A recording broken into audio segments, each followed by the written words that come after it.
Terminó la caravana de Javier Corral y terminó con todo y acuerdo en la Secretaría de Gobernación. Hoy en la mesa, Leonardo Núñez le explica qué acordaron en términos de dinero y de convenios, y Diego Fernández Ceballos habla de la parte política de la negociación. Nuevos videos sobre el caso de Marco Antonio, el joven de 17 años que desapareció por 5 días después de haber sido detenido por policías. Hoy le vamos a contar la historia de los artesanos de Veracruz que aparecieron descuartizados en Chilapa, en Guerrero, más víctimas de la violencia de ese estado.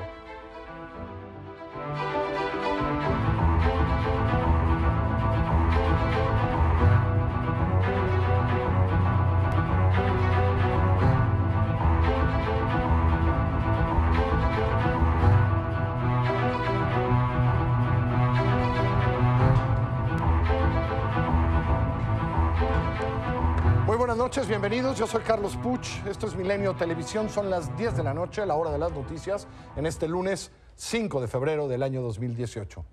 Este fin de semana se logró un acuerdo entre el gobierno de Chihuahua y el gobierno federal sobre el adeudo de más de 900 millones de pesos que el gobernador Javier Corral aseguraba le habían sido retenidos a su estado por la detención del secretario adjunto del PRI, Alejandro Gutiérrez, del exsecretario adjunto del PRI. Esto es algo de lo que pasó entre sábado y domingo.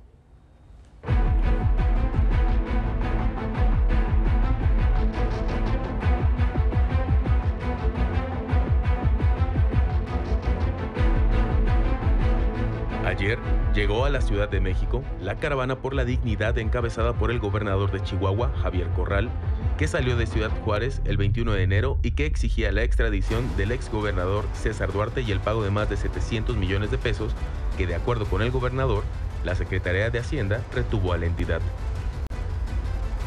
Es un triunfo político, legal y moral de las demandas del pueblo de Chihuahua. No, que no, sí que sí. Unidos con valor contra la corrupción. Unidos con valor contra la corrupción.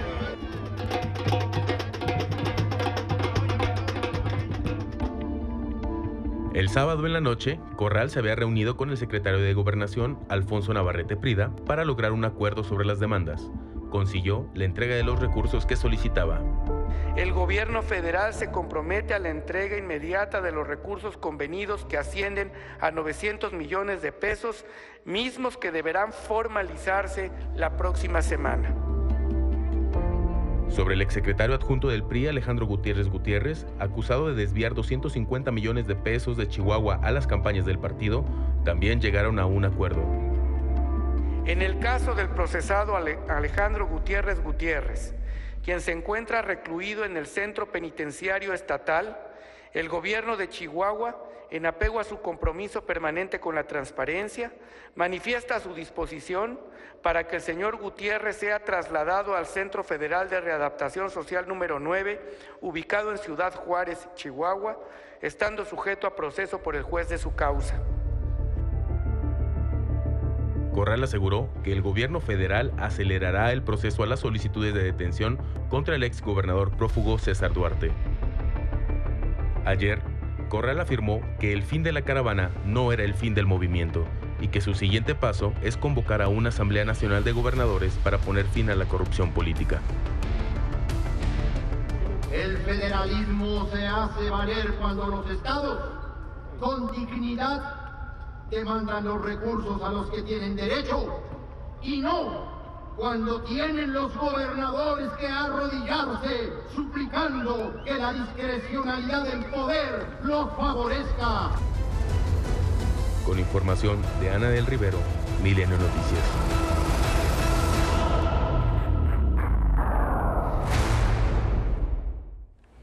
Ahora, es curioso este asunto de la discrecionalidad y los recursos, porque ayer el sábado lo que dijeron tanto el secretario de Gobernación como el gobernador de Chihuahua, es que uno se desistía de ir a la Suprema Corte a hablar de la constitucionalidad de estos convenios y que Hacienda estaba muy contento y que reconocía que esos convenios son así. Son convenios de los que hemos hablado en este espacio con Leonardo Núñez, autor de ¿Dónde quedó la bolita? Nadie sabe más de cómo se reparte el dinero en México que Leonardo. Entonces solo llamé y le dije, ¿por qué no hablamos de estos recursos que son absolutamente discrecionales y que ahora, dice Javier Corral, ya no van a tener los gobernadores que pedir? A ver qué opina Leonardo. Lo último que sabemos. Pues lo último que sabemos es que, uno, son un instrumento de negociación por parte de Hacienda, que ya vimos el episodio de Corral, cómo empezó, ya vimos cómo acabó, ¿no? Y dicen, no se usan políticamente, pero lo que hay que entender es que para que se entreguen esos recursos se tiene que firmar un nuevo convenio. De hecho, el comunicado que dan en Gobernación dice eso. Les vamos a dar inmediatamente esos recursos y se tiene que firmar otro instrumento. De entrada, lo que nos habla es que esos recursos no estaban presupuestados. Entonces, esa lana tiene que salir de algún lugar. Y en segundo lugar, de hecho, ya nos habían dicho que el año pasado no se entregaron esos 700 de porque ellos. no había presupuesto. Porque no había dinero. Bien. Ahora ya va a haber dinero. Ya va a haber, quién sabe. No sabemos de dónde. Y eso es uno de los misterios principales. No sabemos de dónde viene el dinero de esos convenios y no sabemos cuál es el criterio para utilizarlos. Y todos los estados firman estos convenios. todos los estados firman. De hecho, un poco en la defensa se decía, y hubo otros estados a los cuales no se les dio, pero hubo otros a los que sí. De entrada, veamos de qué tamaño es el animal de los convenios. De los convenios. No, ahora ya sabemos cuánto se pagó en 2017. Y por convenios de descentralización total, que esa es la figura legal, se pagaron 135,000 millones de pesos. 135,000 millones de pesos. Aclaremos, este dinero no estaba en el presupuesto aprobado por Cámara de Diputados. No, y este dinero no está aprobado por congresos estatales tampoco. No, son negociaciones que se hacen vis a vis la Gobierno estatal, Hacienda. ¿Cuánto? 135,000 millones de pesos. Todo entre los 32 estados. Entre los 32 estados. Y esto pues va variando, a veces más, a veces menos. Algunos estados suben, otros bajan. El problema es que no tenemos claro cuál es la regla con la cual se hacen esos convenios y además es un lugar en el cual también encontramos mucha opacidad. ¿Hay regla? Tú dices no encontramos la regla. ¿Hay regla? Pues la regla es que hay una cosa que se llama el artículo 82 de la Ley Federal de Presupuesto y ahí dice, los estados podrán celebrar convenios con la Secretaría de Hacienda para facultades que decidan ellos mismos que tienen que compartir. ¿Los convenios son públicos? Desgraciadamente se dice que son públicos, pero le he dado la vuelta al internet y no están. Lo que podemos encontrar son los montos cuando se liberan datos abiertos, pero el texto íntegro, a la fecha no conocemos cuál es la cláusula segunda, la cláusula tercera, que tanto se alega que se cumplen o no se cumplen. Bien. Entonces, tendremos que hacer una petición de transparencia, porque sí tendría que ser público. Es decir, sabemos el número, porque ahora lo sabemos, en todo 2017 se fueron 130 y pico mil millones de pesos por estos convenios. Así es, y pues lo que tendremos que hacer es hacer una petición para que nos den uno de esos convenios y en su momento lo resolveremos. Pero algo más que quería decir también es que TAN es una categoría especial que si navegamos en la Auditoría Superior de la Federación, que es esa base de datos enorme en la que siempre encontramos cosas escandalosas, hay un rubro particular que dice precisamente convenios, recursos federales transferidos a través de convenios de apoyo y de colaboración. Y tan solo para ver de qué tamaño es el problema ahí, en estos 12 años que se han hecho fiscalizaciones, hay 27,000 millones de pesos que no han sido recuperados, solo en convenios. ¿En 12 años? En un poquito más. Un poquito desde más. que se empezaron a fiscalizar, porque antes empezaron en ceros. Pero ahorita son 27,000 millones de pesos que no sabemos nada de ellos. Solo para ponerlo en contexto, eso equivale a todo el presupuesto del CONACYT en un solo año. Tan solo en 2016, lo que se ha revisado hasta ahorita, tenemos 1,914 millones de pesos que no sabemos dónde acabaron. 1,914 millones de pesos de los convenios de 2016, de este tipo de convenios, que hoy la auditoría no encuentra. Todavía no tiene claro a qué fueron y a dónde fueron. Así es, y ese número probablemente va a subir, porque recordemos que habrá nuevos números al final de este mes, cuando se cierre la cuenta pública de 2016. Pero lo que tenemos claro es que aquí hay una cantidad enorme de recursos que se están yendo porque, uno, se entregan de manera discrecional y entonces no queda muy claro para qué estaban destinados originalmente y entonces la fiscalización se hace complicada.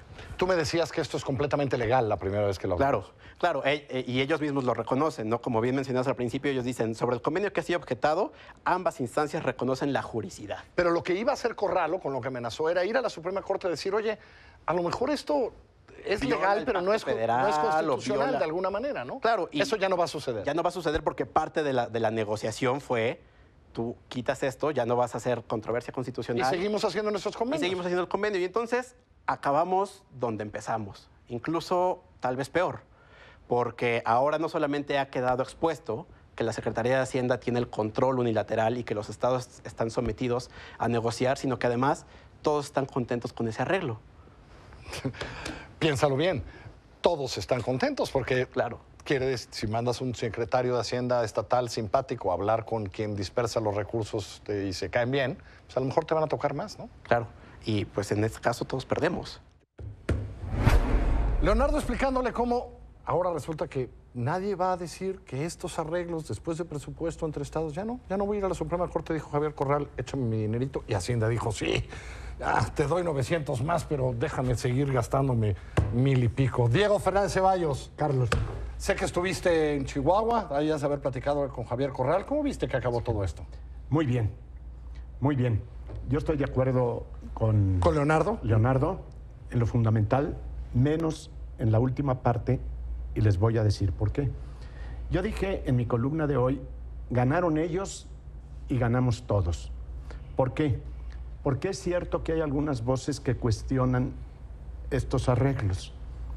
Yo creo que en parte es, y desde luego respetando esa discrepancia conmigo o mi punto de vista, porque puede haber poca información, puede haber falta de análisis, o también puede suceder, Carlos, que con frecuencia los mexicanos somos reacios a los arreglos. Queremos que todos los problemas escalen, que el diálogo no sirva para nada, que la confrontación sea permanente, y eso no le conviene a México. Procuraré ser puntual y breve. Sí, señor. ¿Por qué ganó el gobierno federal? Porque el secretario de Gobernación hizo una política seria de diálogo y porque desactivó un conflicto muy serio entre el gobierno de Chihuahua y el gobierno federal que trascendió nuestras fronteras y que no parecía que fuera a acabar pronto. Segundo, el gobierno federal logró que de alguna manera se civilizara y se institucionalizara el trato entre las dos entidades. ¿Por qué ganó el gobierno de Chihuahua? Como tú ya lo dijiste, se le entregaron los 900 millones que había reclamado. Bueno, ahora 900, reclamaba 768. Sí, y después salió ganón. Salió después otra partida. Pero también se comprometió la Procuraduría y el gobierno federal a agilizar los trámites de extradición completos contra el exgobernador. Y tercero, los trámites judiciales en curso siguen en la normalidad en Chihuahua. ¿Cuáles son los dos cuestionamientos? Uno, el traslado a un penal federal de Alejandro Gutiérrez. Primero, no va contra la ley, es común y tiene además una ventaja práctica, que se quite toda idea de malos tratos y de tortura para lo que siga y que no sea recurso de la defensa. Pero además de que se evita que sigan los malos tratos, hay que aclarar que Gutiérrez sigue bajo el expediente del juez de control en Chihuahua. Sí, y tiene otro en la FEPADE federal. Y tiene otro en la FEPADE. Después posiblemente pudiera haber una acumulación por parte del gobierno federal. Por lo pronto sigue en manos del mismo juzgador. Pero el segundo punto, que es al que se refería Leonardo, es a que se comprometió Javier Corral a no impugnar el ramo 23 para esa discrecionalidad que se le acusa con razón a Hacienda. Sobre este punto quiero decirte que yo personalmente comenté el jueves en Chihuahua a funcionarios de aquel gobierno mi preocupación por esa disputa en este momento, porque estamos en medio de un ejercicio fiscal y el riesgo no es que se perdiera la controversia o el reclamo judicial que hiciera a través de diversos procedimientos, sino que se ganara, porque automáticamente, si la Corte declara inconstitucional los convenios, estos convenios, ¿qué pasa con todo ese ramo 23 y cómo se paraliza la economía del país? Pues te voy a dar una respuesta. Pues se incluye en el presupuesto de egresos de la Federación. Del año que entra. Perdóname. Pero la Suprema Corte no iba a resolver en un mes, Diego. No. Espérate. Posiblemente, porque era una cuestión de constitucionalidad. No había problema de pruebas, de expedientes, de peritajes. Tenemos que revisar la característica de estos convenios. No, ¿sí por supuesto, pero además hay otra cosa. Precisamente esto le corresponde a la Cámara de Diputados, que lo haga, pero que no se paralice la función pública. Eso es gravísimo. Pero además Corral ha dicho, sigue la lucha por el federalismo fiscal, de tal manera que no es que cambiaran esto por aquello y todos contentos para que siga igual. Sencillamente, te lo aseguro, este aspecto de discrecionalidad, de manejo de ciento y tantos mil millones de pesos, que es una locura, no va a poder seguir siendo. México ya no lo aguanta y tendrá que haber soluciones. Pienso, en síntesis, que este arreglo es bueno para el país, es bueno para Chihuahua, es bueno para el gobierno federal y desde luego las críticas son válidas, pero lo que no se vale es solamente imaginarnos que Javier Corral ya quedó tranquilo con el ramo 23, que ya no se impugnará. Hasta ahorita. Eso cuando pase. Pero por lo pronto no era, en mi opinión, el momento de hacerlo. Bien. Sería fatal para las finanzas públicas y el desarrollo del país. Diego, muy gracias. Voy a hacer una pausa. Cuando regresemos, vamos a hablar. ¿Qué hicieron los suspirantes hoy? Ahora volvemos. Es que... El amor no entiende de fechas ni horarios, de edades ni reglas. El amor no entiende de palabras ni momentos, de distancias ni tiempo. Y sobre todo, el amor no entiende de límites. Dale al amor un plan Max sin límites 5000. Telcel, la mejor red con la mayor cobertura. ¿Sabías que los hombres se enferman más que las mujeres? Ellos casi no van al doctor. Se sienten muy fuertes. Pero les tenemos una noticia. Hasta los superhéroes se enferman. Cuídate, ve al doctor. Los doctores son buenos. Si eres hombre, cuídate. Febrero, mes de la salud del hombre, porque queremos que lo bueno siga contando. ISSSTE, Gobierno de la República. En las áreas naturales protegidas, como es aquí en la región Selva Lacandona, hay proyectos productivos. Esto permite que las comunidades tengan diferentes fuentes de ingresos, diferentes fuentes de empleo. Se genera un empleo para beneficiar, para no salir a vender artesanía. Entre todos ayudamos a conservar para seguir rescatando este lugar y que no se pierda. Estamos cuidando todo. Si no lo cuidamos, se va a acabar. Sin el trabajo de todo el apoyo del gobierno sería un poco difícil porque esta región es muy extensa y se necesitan muchas manos. Queremos que lo bueno siga contando. Gobierno de la República. ¿Qué haces? Estoy viendo con qué amigos compartiré internet. Ah, claro, con AT&T puedes compartir tu plan de internet con quien tú quieras. Yo estoy ahí. Que no soy Bernie, soy Bernardo. Préstamelo. Con AT&T Compártelo recibe hasta 3 GB adicionales. Promoción por tiempo limitado.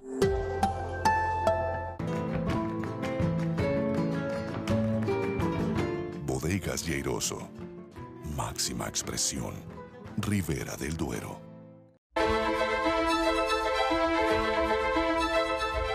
Nuestra ronda, viendo qué hicieron los suspirantes, comienza en Tabasco. Ahí estuvo el candidato del PRI, José Antonio Meade. Y allá, como siempre, está mi compañero Israel Navarro. Israel, buenas noches. Carlos, muy buenas noches. Qué gusto saludarte desde Villahermosa, Tabasco. Y te comento que el precandidato presidencial del PRI Verde Panal, José Antonio Meade, hizo un llamado a todos aquellos que aspiran a un cargo para la elección del próximo 1 de julio a hacer un ejercicio de congruencia entre lo que declaran patrimonialmente y lo que realmente tienen.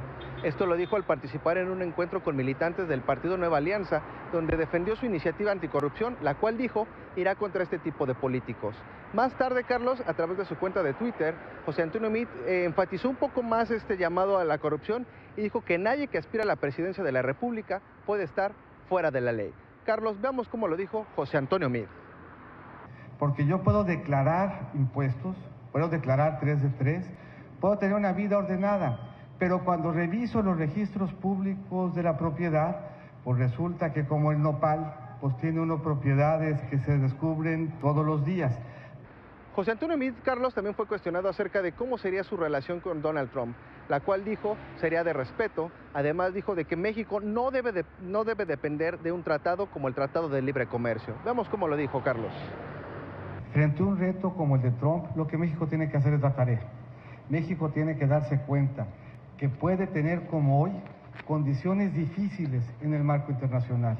Y eso nos obliga a que hagamos las cosas bien en nuestro país, que estemos convencidos de que el cambio de México no nos va a venir de fuera, de que el cambio de México no puede estar anclado en un tratado comercial.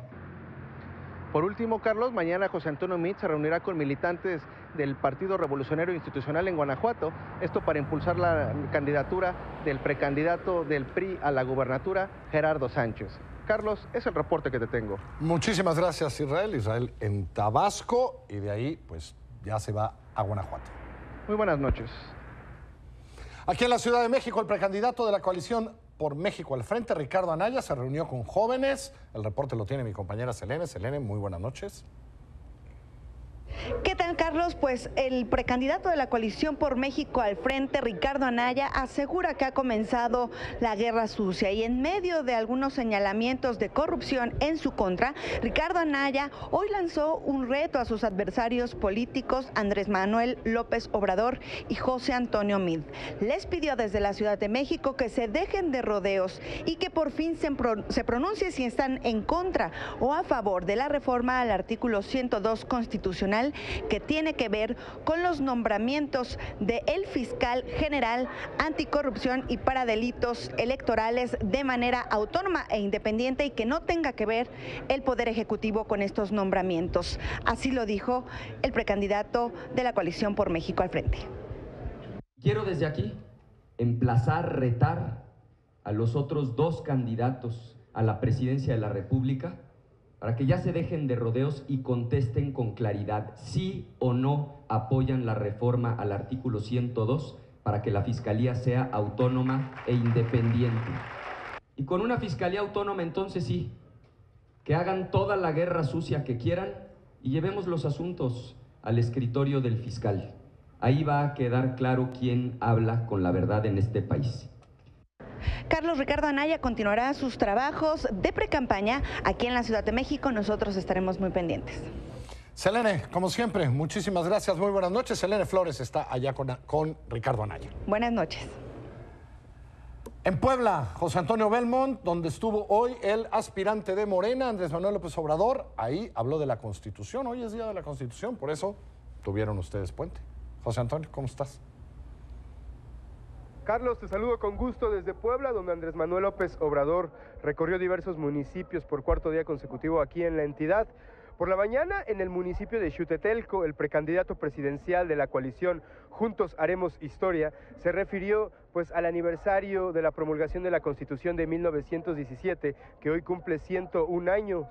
El precandidato ofreció que de ganar los comicios del próximo 1 de julio volvería a la esencia de esa Carta Magna, pues dijo que la actual ha sido modificada en los últimos años por una banda de malhechores. Pero ¿qué te parece si escuchamos lo que dijo el tabasqueño esta mañana? Desde luego que nosotros vamos a buscar que la Constitución vuelva a sus orígenes. Y no me importa que digan que es el regreso al pasado, que somos anacrónicos, que eso ya no es modernidad. No me creo yo esos cuentos. Carlos, el último mitin del día de Andrés Manuel López Obrador fue en el municipio de Acatzingo, este municipio que forma parte del llamado Triángulo Rojo por la extracción ilegal de combustible. López Obrador dijo que este llamado huachicoleo se inició por el abandono del gobierno en el campo. Esta es la información que tenemos hasta el momento, Carlos. Muchísimas gracias. Así estuvo Andrés Manuel López Obrador hoy. Gracias, buenas noches. Muy buenas noches.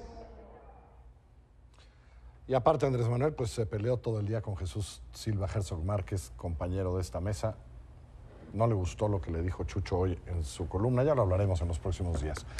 Ahora vamos con los independientes. Según el reporte más reciente del INE, Armando Ríos Peter ya cumplió los requisitos para aparecer en la boleta electoral. Bueno, falta que se revisen muchas cosas, que se hagan validaciones, pero ya tiene 866,000 firmas que están en la lista nominal y tiene el 1% en 17 estados. Por cierto, curiosamente, muy preciso, el mismo día que llegó a las 866, cumplió el 1%. Qué exactos son los fans de Armando Ríos Peter. Margarita Zavala ya tiene 16 de los 17 necesarios, 892,000 apoyos. Solo le falta un estado para cumplir el requerimiento de dispersión. El Bronco ya tiene el apoyo necesario en 23 estados. Sus firmas en la lista nominal superan el 1,000,000. Pero insisto, hay que esperar a que el INE fiscalice este entusiasmo por los independientes. Vamos al asunto de Marco Antonio Sánchez, el joven que estuvo desaparecido 5 días después de haber sido detenido por policías en el Metrobús Rosario. El día de hoy, el procurador del Distrito Federal de la Ciudad de México, Edmundo Garrido, dio a conocer videos de 53 cámaras del C2. Las primeras son del 23 de enero, día en que Marco Antonio desapareció. En las imágenes se ve el recorrido de la patrulla y de la motopatrulla que detuvieron al menor antes y después de la detención, a excepción del momento en que Marco Antonio es liberado por las autoridades. Recordemos, las cámaras de la patrulla no funcionan desde el 8 de noviembre. 11 minutos después se le ve caminando por una banqueta en la avenida Cultura Norte. Posteriormente se ve que regresa al paradero El Rosario hasta llegar a Aquiles Cerdán. Esta es la última vez que lo capta una cámara. El 27 de enero otra vez, ahora con cámaras particulares. Primero en la estación Tlalnepantla, el tren suburbano, cuando Marco Antonio camina por los pasillos del lugar, y en una tienda donde le piden que se retire. Posteriormente es captado por una cámara de un inmueble donde se le ve discutir y luego alejarse, hasta que finalmente Marco Antonio entra a una tienda del municipio de Melchor Ocampo, donde después de un reporte ciudadano, el menor es localizado y presentado ante autoridades del Estado de México. Ninguna de estas imágenes, sin embargo, todavía nos descubre el misterio de por qué estuvo ahí, qué pasó con Marco Antonio.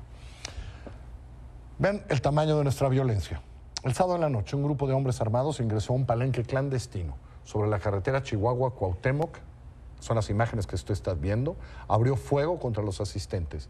6 personas murieron y 14 resultaron heridas. La Fiscalía de Chihuahua aseguró que el móvil de esta masacre en el Club Gallístico Santa María se debió a una disputa por droga entre el cártel de Juárez y el cártel de Sinaloa. Lo digo siempre, estas autoridades son súper inteligentes para resolver en minutos el crimen. ¿Cómo saben de estos carteles? Si lo saben, ¿por qué no lo previenen? Imágenes terribles las que le estamos enseñando hoy.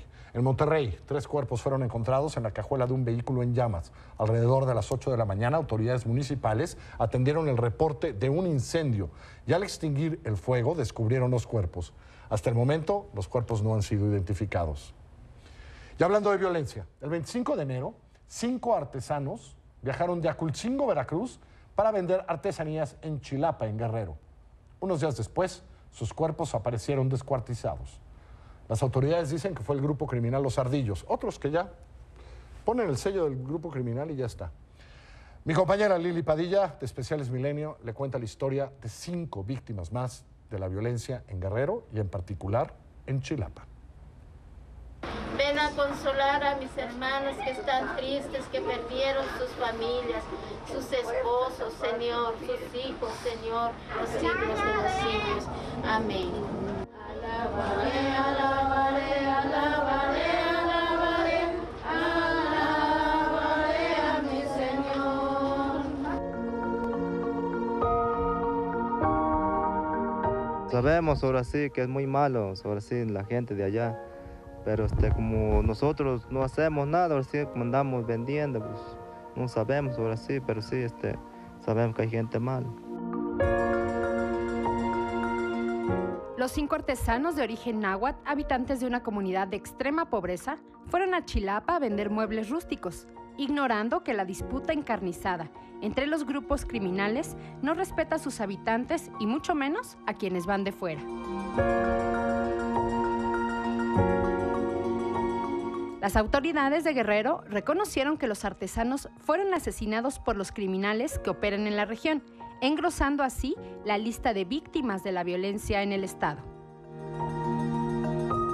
De las investigaciones se desprende que fueron ejecutados por el grupo de Los Ardillos. Lamentablemente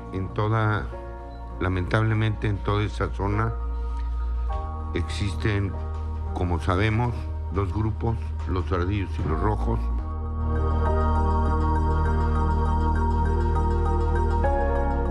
Pues sí, desgraciadamente estuvieron ellos en la hora equivocada y en el momento equivocado, confundidos, a lo mejor, no sé cómo haya sido su problema, pero en realidad le contesto a lo que usted me dijo.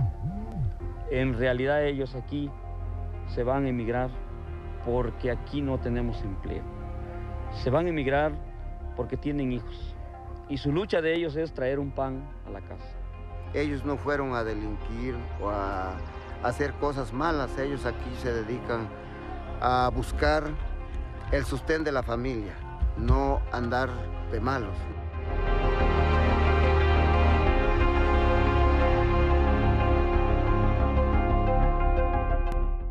Las viudas y los familiares de los artesanos asesinados piden ahora ayuda para poder salir adelante sin el sostén económico de sus hogares. Artesanos que salían a distintos estados a vender sus muebles para construir sus casas y dar de comer a sus familias. Que nos apoye para que mis sobrinos no queden desamparados, que tengan un lugar donde puedan vivir tranquilamente. Sí, es la manera más atenta, es lo que yo pido para ellos. Que nos echen la mano, por favor.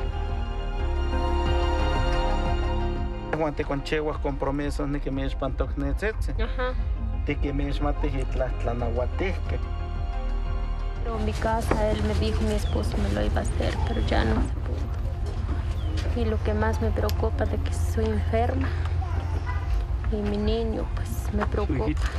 Sí, y nomás yo, ya no tengo mamá ni papá, nadie.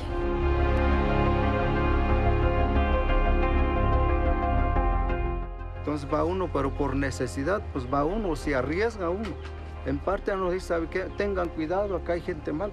Pero por necesidad, pues ni modo, saber qué pasa, yo entro a ofrecer lo que llevo.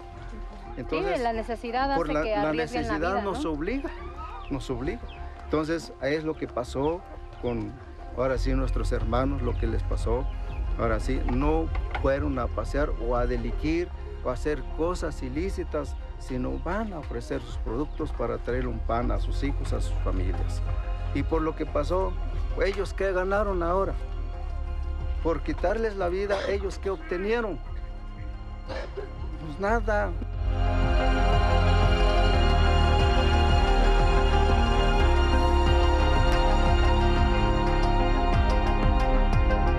O sea, no entendemos.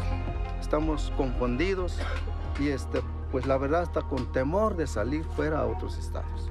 Ese es el miedo que ahora nos aterroriza, la verdad, a toda la gente, lo que es de la sierra.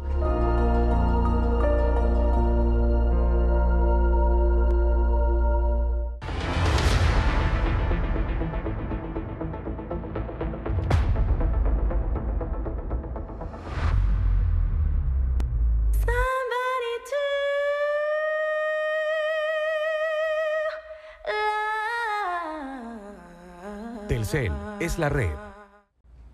Es Día de Economía y Finanzas con Regina Reyes Heroles. Regina, venga. Buenas noches. ¿De qué vamos a hablar hoy? Vamos a hablar de turismo. Porque es puente. Exacto, no solo porque es puente y muchos salieron a disfrutarlo, también porque México es una potencia turística, aun cuando se le considera un soft power y hasta recibe menos presupuesto federal que otras dependencias. El año pasado llegaron a México alrededor de 39 millones de turistas extranjeros que dejaron una derrama de alrededor de 21.300 millones de dólares, esto según datos de la Secretaría de Turismo. Y como pueden ver en esta tabla, somos el 8º país más visitado del mundo. En este ranking de la Organización Mundial de Turismo hemos subido del lugar 10 al 8 en los últimos años y algunos expertos esperan que para los datos de 2017 México quede en el sitio número 7, o sea que subamos todavía un peldaño más. Este ranking se basa, como decía, en el número de turistas que visitan el destino. En 2016 México tuvo 35 millones de turistas, o sea, hubo un incremento como de 4, importante. Y estamos después, digamos, o algo parecido, perdón, al Reino Unido y Alemania, pero debajo del top 3, que es obviamente Estados Unidos, Francia y China. Todavía los que más nos visitan, obviamente, son los estadounidenses. De hecho, 18 de cada 100 turistas de ese país que viajan en avión vienen a México. Pero sí es importante saber que han incrementado otras regiones. En los últimos 5 años incrementó 35% la llegada de europeos y 127% la de los asiáticos. Entonces, de cierta manera, estamos recibiendo más turismo de otros lugares. Hay varias mediciones o rankings de dónde estamos y uno de los, de este que hablaba yo del número de viajeros, pero también se mide por la parte del dinero que llega.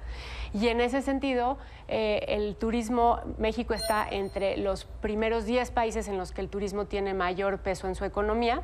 El superávit de la balanza turística del país ascendió a 8.271 millones de dólares, 15% más que en 2016, o sea que está importante. Pero, y este es como un importante reto para Sectur, en el ranking que se basa en ingresos de divisas del turismo internacional, obtuvimos un monto de 19.600 millones en 2016, millones de dólares, lo que nos colocó en el lugar 14. Estamos mejor porque antes estábamos en el lugar 16, pero este es el reto que tiene la Sectur, que es no solo subir el número de personas que nos vienen a ver, sino el número de divisas que nos están dejando, o sea, cuántos dólares están llegando a México.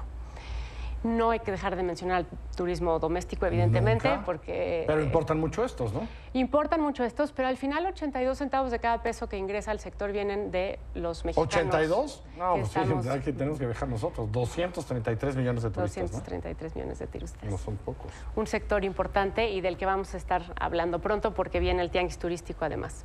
Agenda.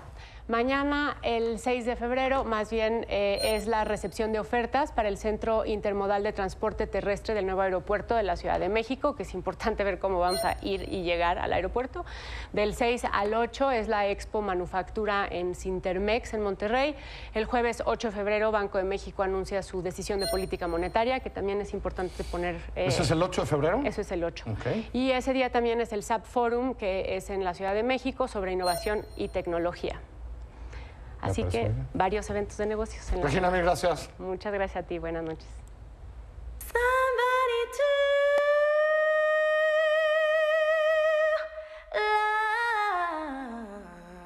Telcel es la red. Pausa es muy breve, de regreso. Jimé le cuenta todo lo que usted no vio en el Super Bowl de ayer. Ahora volvemos. El amor no entiende de fechas ni horarios, de edades ni reglas. El amor no entiende de palabras ni momentos, de distancias ni tiempo. Y sobre todo, el amor no entiende de límites. Dale al amor un plan Max sin límites 5000. Telcel, la mejor red con la mayor cobertura. El IMSS cumple 75 años que no se miden en tiempo, se miden en logros. 75 años que cuentan. Ahora es más moderno con trámites digitales. Con 12 nuevos hospitales y 40 unidades médicas. Por primera vez en nuestra historia, tenemos finanzas sanas. Hay IMSS por muchos años más. Para 74 millones de derechohabientes. Porque queremos que lo bueno siga contando. El IMSS es y seguirá siendo el seguro de México. Instituto Mexicano del Seguro Social, Gobierno de la República. Prosperar es hacer algo más, es avanzar. Prospera me apoya mucho en salud, en materiales. Tenemos más oportunidades en cuanto a salud, en cuanto a educación. Que ellas vayan bien desayunadas les permite poner más atención a la escuela. Yo las veo contentas, más alimentadas. Podemos estar atendiéndonos cuando nos enfermamos y no tiene ningún costo. Prospera nos enseña a cuidar a nuestra familia. Queremos que lo bueno siga contando. Gobierno de la República. Bodegas Lleiroso. Máxima expresión. Ribera del Duero. ¡Wow! ¡Más wow! Últimos días de descuentos en Sears. Del 1 al 6 de febrero, compra en muebles, hogar, electrónica, tecnología, entretenimiento y deportes con hasta 13 mensualidades sin intereses. Más hasta 50% de descuento directo. Además, compra hoy en moda, calzado y accesorios para toda la familia. Y empieza a pagar en mayo de 2018 con tu crédito Sears. O con hasta 70% de descuento directo. ¡Wow! O a 6 mensualidades sin intereses. Sears me entiende.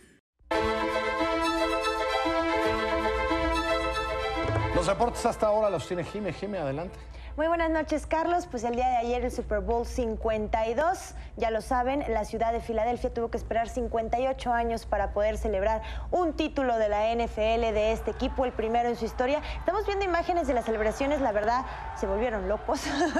Hay cosas muy fuertes en las imágenes que no voy a mencionar aquí de lo que se hizo viral en redes sociales. Desde el 2008 no celebraban... Mira, se aventaban y todo. Así es, se subían a los postes, hubo incendios, incluso fuegos artificiales. Niños, adultos y hasta abuelitos estaban por ahí en las calles festejando. Desde 2008 no festejaban un título de una liga deportiva profesional en Estados Unidos cuando ganaron la Serie Mundial los Phillies y bueno, ahora le tocó al equipo de Filadelfia. ¿Qué se puede rescatar de toda esta historia? Creo que justo el relato de Nick Foles, ¿no? Este quarterback de las Águilas que no solo empieza la temporada siendo suplente y que termina llevándose el MVP, sino que en 2016 estuvo a punto del retiro cuando los Rams lo dejan ir. Es la esposa quien lo acaba convenciendo de que todavía había fútbol americano, de que volviera a despertar esta pasión. Sabemos que es cristiano, ha estado agradeciendo bastante a su religión por este título. Y bueno, tenemos palabras justamente de él. No, I haven't. I'm not really worried about my future right now. You know, I'm grateful to be a part of the Philadelphia Eagles. I said when I signed with the Eagles, you know, I'm grateful and content in this moment. I'm staying in the moment. I'm not worried about my future right now. Quarterback número 28 en llevarse el jugador más valioso de un Super Bowl. También por ahí hay historias interesantes como la de LeGarrette Blount y Chris Long, que el año pasado ganaron el Super Bowl con los Patriotas, el 51, y ahora lo ganaron con las Águilas de Filadelfia. Muchas curiosidades. Y bueno, mencionar que también por lo menos 3 jugadores de las Águilas ya dijeron que no van a estar asistiendo a la Casa Blanca a la invitación que se hace tradicionalmente de Donald Trump a los campeones de las distintas ligas, como sucedió el año pasado con algunos jugadores de los Patriotas. En fin, este hombre ya no va a volver a jugar nunca, no va a ser el titular el próximo año. No, es Carson Wentz el titular sin duda alguna, es la estrella de la franquicia, pero lo pueden usar de moneda de cambio para otro equipo en donde pueda llegar a ser titular. Después de este título vale mucho ya, más. No está joven, no está viejito, veterano más bien, la palabra correcta, Tom Brady. Gracias. Muy buenas noches.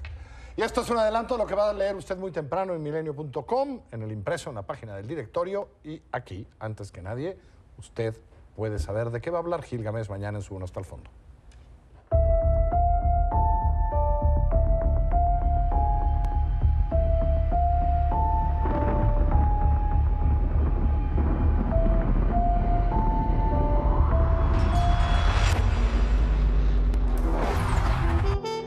Piensa que López es el único candidato en esta contienda que sabe de qué trata una campaña electoral.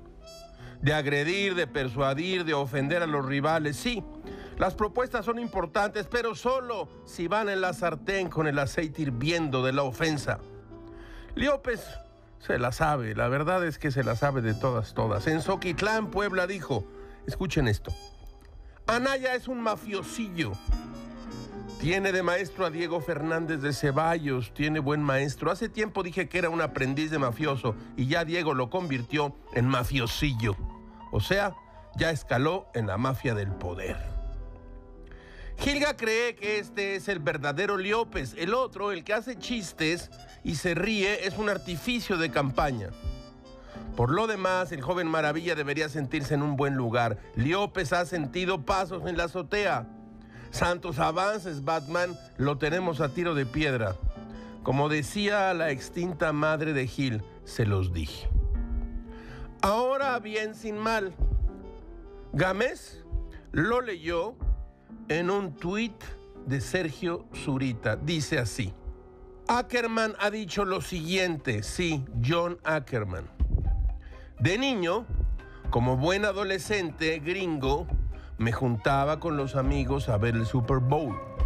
Hoy, como hombre mexicano, me da tristeza ver a tantos compatriotas irse con la finta de un deporte tan violento y capitalista. En este momento, lo único que importa es la victoria de AMLO 2018. Gilga cayó sobre la duela de cedro blanco a risotadas. Un deporte violento y capitalista, Dios de bondad. Aquel niño era normal. El adulto mexicano, un subnormal. Oigan, ya en serio, este Ackerman no ata ni desata. Por cierto, todos ustedes tienen que ver más Backs. Todo es muy raro, caracho. Como diría Shakespeare, la lealtad tiene un corazón tranquilo.